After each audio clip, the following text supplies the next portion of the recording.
Hi students, welcome to learning house by Haseena DSC classes. ఈరోజు మనం remaining metals and non metals, లోహాలు అలోహాలో మిగిలిన బిట్స్ అనేవి చూద్దాం. క్లాస్లోకి వెళ్ళే ముందు like and subscribe my channel, watch my videos. ఇలాంటి మరిన్ని వీడియోస్ కోసం నా ఛానల్ని సబ్స్క్రైబ్ చేసుకోండి. ఇక్కడ ఫస్ట్ బిట్ వచ్చేసి, ఏ లోహాలు అసలు నీటితో అసలు చర్య జరపవు? ఏ లోహాలు అసలు నీటితో చర్య జరపవు? సీసము, రాగి, వెండి మరియు బంగారం. ఈ లోహాలు అనేవి అసలు నీటితో చర్య జరపవన్నమాట. సీసము, రాగి, వెండి మరియు బంగారం. లోహాలు ఆమ్లాలతో చర్య పొంది లవణం మరియు హైడ్రోజన్ వాయువుని ఏర్పరుస్తాయి. లోహాలు ఆమ్లాలతో చర్య పొంది లవణం మరియు హైడ్రోజన్ వాయువుని ఏర్పరుస్తాయి అన్నమాట. లాటిన్లో రాజా అంటే అర్థం ఏంటి అంటే, రాజు లేదా రాజా అంటే నీరు అని అర్థం. రసరాజము వేటి యొక్క మిశ్రమం. రసరాజము అనేది వేటి యొక్క మిశ్రమం. గాఢ హైడ్రోక్లోరిక్ ఆమ్లం మరియు గాఢ నైట్రిక్ ఆమ్లముల మిశ్రమం. రసరాజము వేటి యొక్క మిశ్రమం. గాఢ హైడ్రోక్లోరిక్ ఆమ్లం మరియు గాఢ నైట్రిక్ ఆమ్లముల మిశ్రమం అన్నమాట. రసరాజము నిష్పత్తి ఎంత? 3:1. రసరాజం యొక్క నిష్పత్తి ఎంత? 3:1. అత్యంత క్షయము చెందించే పొగలు చిమ్మే ద్రవం ఏది అంటే రసరాజము.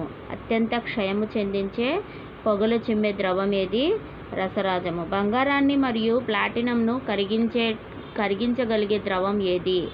రసరాజము. బంగారాన్ని మరియు ప్లాటినంను రెండింటిని కూడా కరిగించగలిగే ద్రవం రసరాజం. ఇప్పుడు బంగారంతో మనం నగలు చేసుకుంటూ ఉంటాం కదా, అలా నగలు చేయాలి అంటే బంగారం అనేది లిక్విడ్ ఫామ్లోకి కన్వర్ట్ అవ్వాలి. అవి లిక్విడ్ ఫామ్లో నుంచి మళ్ళీ దాన్ని మనకు కావాల్సిన ఆకారంలోకి మార్చుకుంటాం అన్నమాట. అలా బంగారం మరియు ప్లాటినం కరిగించే ద్రవాలు ఉంటాయి. ఆ ద్రవం ఏది అంటే రసరాజము.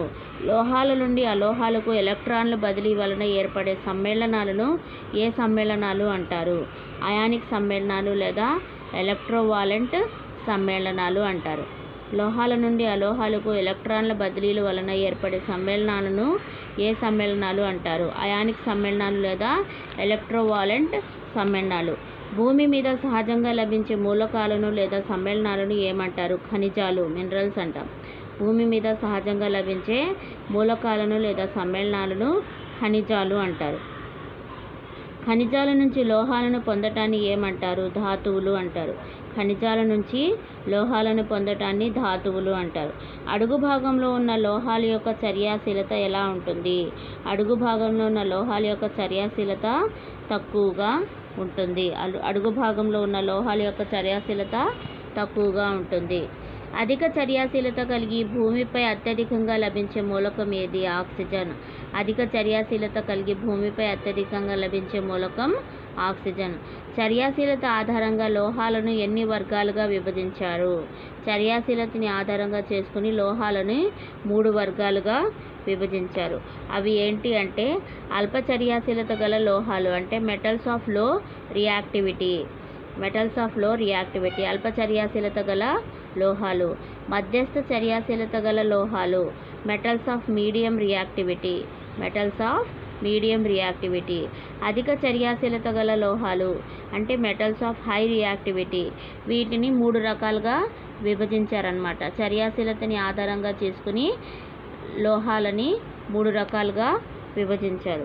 ధాతువుల నుండి లోహాలు లభిస్తాయి. అసలు లోహాలు ఎక్కడి నుంచి లభిస్తాయి అంటే ధాతువుల నుండి లోహాలు లభిస్తాయి. ఇక్కడ ధాతువుని సాంద్రీకరణం, కాన్సన్ట్రేషన్ ఆఫ్ ఓరి అని అంటాం అన్నమాట. ఈ ధాతువు అనేది ఎన్ని రకాలుగా ఉంటుందంటే అధిక చర్యాశీలత గల లోహాలుగా ఎన్ని రకాలుగా మారుస్తుంది? లోహాలని 3 రకాలుగా మారుస్తుంది. అధిక చర్యాశీలత గల లోహాలు, మధ్యస్థ చర్యాశీలత గల లోహాలు, అల్ప చర్యాశీలత గల లోహాలు.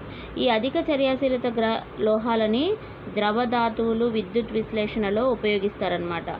ఈ ద్రవ ధాతువు అంటాము. ఇవి విద్యుత్ విశ్లేషణలో ఎక్కువగా ఉపయోగిస్తారు. ఈ అధిక చర్యాశీలత గల లోహాలని స్వచ్ఛమైన లోహం అని కూడా అంటాం. అధిక చర్యాశీలత గల లోహాలని స్వచ్ఛమైన లోహం అని కూడా అంటాం. మధ్యస్థ చర్యాశీలత గల లోహాలు కార్బోనేట్ ధాతువు, సల్ఫైడ్ ధాతువు.